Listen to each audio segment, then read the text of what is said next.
Hello, fellow humans. Katrina here.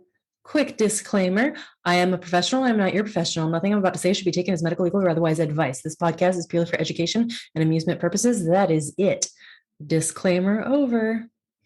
So today I thought I would talk about what I don't know about boundaries. And I do know a little bit about boundaries. So this is a little bit of what I know. And I'll talk a bit about the different definitions of boundaries, then how to know if you have poor boundaries, and finally, some phrases to actually help set some boundaries. So what a boundary is at the very basic level is where you end and I begin. An emotional boundary and a physical boundary is just that, where one person ends and the other begins. However, with an emotional boundary, you first want to identify what the need is, and then you can set the boundary. I'll use the example of personal space, which in America, you think of a hula hoop to define the circumference of your personal space bubble. Well, in other countries, those bubbles are smaller. Once upon a time, overseas, they would kiss each other on the cheek just to greet one another. Now, circumstances have changed, right? So there's many people who have expanded their bubble, their hula hoop, to be about 6 feet in every single direction.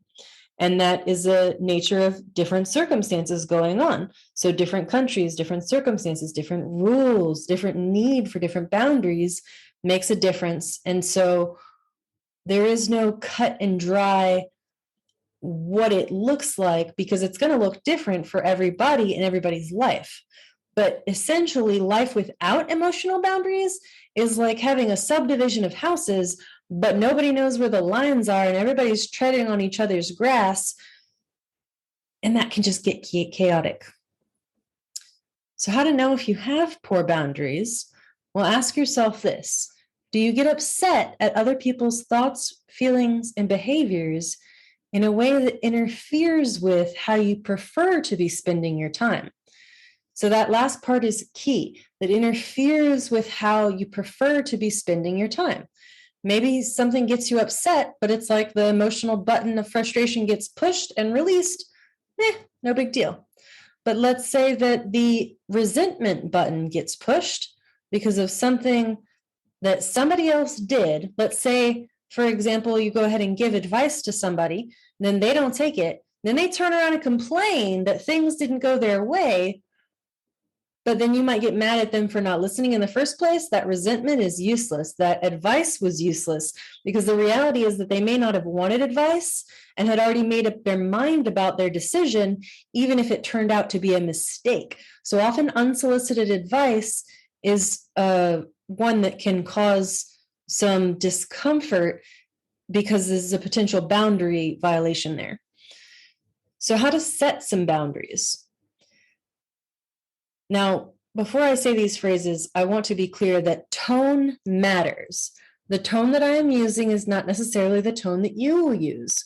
I might mention a tone not to use, but for the most part, these phrases, if you can incorporate them in a polite way, can be really helpful in setting boundaries to others, regardless of whether or not they respect that particular boundary. So number one is, that's not helpful. Simple sentence, that's not helpful to whatever it is that is being said that is quite unhelpful and potentially upsetting. Another one, and this is where tone really matters, I'm sorry you feel that way. If said in some type of way, like, I'm sorry you feel that way, that's not helpful. That's in fact potentially going to piss somebody else off significantly more. So that's not helpful. I'm sorry you feel that way. Another is, that was not my intention. So there's a big difference between hurting somebody on accident and hurting somebody on purpose. And when we hurt somebody on accident, we might apologize for that, and that's okay. But if they continue to be upset about it, that's on them. The relationship can be repaired, but they've got to let you off the hook for whatever the hurt was. And so when you clarify that was not my intention, then it's on them to decide whether or not to continue to be bent out of shape. Another is, I prefer to blank. This is a really fancy way of saying no, is to state one's preferences. You don't actually have to say, I don't want to do that. No, I'm not going to go. You can just say when somebody asks you to move one weekend, I prefer the quality time with my children, or I prefer to go here rather than there. Speaking of rathers, there's another good phrase that might be helpful, and that is, I would rather not. And another good one in piggybacking off I would rather not is I would rather not answer that.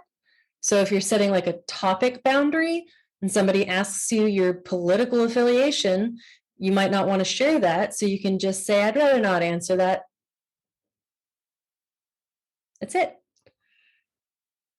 So today I told you a bit about what a boundary is, how to know if you might need different emotional boundaries, and a few phrases to try out. But again, remember, tone matters. Remember to drop me a couple bucks if you feel so inclined, and I do appreciate each and every one of you simply for existing.